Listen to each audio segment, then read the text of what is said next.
pray everyone is having a blessed day. Let's talk about emotional affairs. Emotional affairs. What are they? Emotional affairs is when you have made a mental covenant with someone. So there's a covenant you've made with someone, a mental covenant here with someone you're not married to. Okay.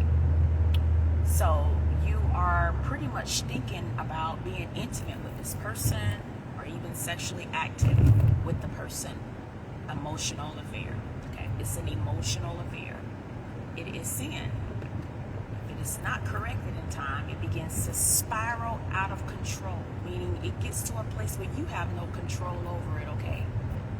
And before you know it, you need deliverance, you need counseling, you need to be restored, okay? Because you've made a mental covenant with someone. You've made a mental covenant with someone. There, you have created a mental picture in your mind of you being intimate or sexually active with someone you're not married to. And sometimes these emotional affairs can be just as destructive as the real thing. This is what I call, this is one of the enemy's cheapest ways to bring someone down. This is one of his cheapest ways to try to bring someone down. Emotional affair ain't even the real thing. But now you got deliverance. You got to go through counseling. You got to be restored. And it wasn't even the real thing. Now, let's say you get restored. You get back on track. You get your life back on track. And later on down the road, some other stuff begin to pop up. And it catches you off guard because you're like, hey, I'm doing everything right. I've repented. I got my life back on track. Where is this coming from?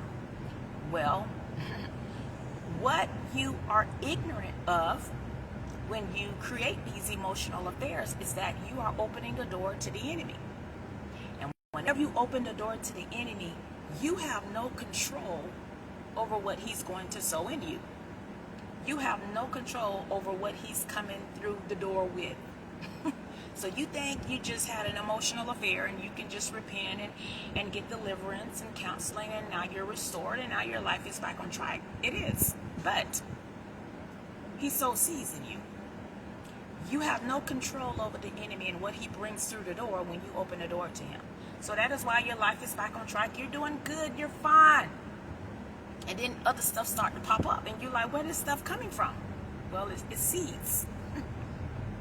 It's seeds he brought in you when you open the door to him. So emotional affairs can be just as destructive as the real thing. It can be just as destructive as the real thing. And so how do we guard ourselves from emotional affairs? You need to guard your eye gates. Yes, your eye gates, your ear gate. What are you listening to? Who are you talking to? What are you looking at? You got to guard the gates of your life. What are you taking in?